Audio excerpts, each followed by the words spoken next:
So येत्या 1 तारखेला काय आहे माहितीये का तुम्हाला?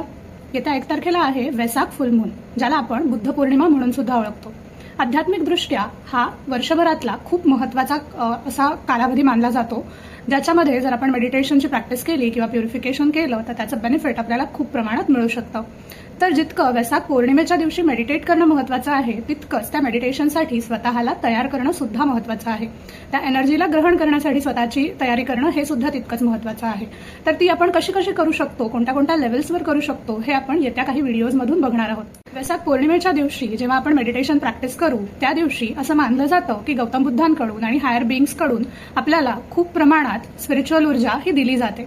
तर ती ऊर्जा जर आपल्याला सहजपणे ग्रहण करायची असेल, आपल्याला त्या ऊर्जेचा मोस्ट बेनिफिट घ्यायचा असेल, तर त्यासाठी आपलं शरीर पण तयार असणं खूप महत्वाचं आहे. जर आपल्या थॉट्समध्ये, इमोशन्समध्ये किंवा ऊर्जा स्तरावरती गोंधळ असेल, तरी पण आपल्याला या मेडिटेशनचा मॅक्सिमम बेनिफिट घेता येणार नाही.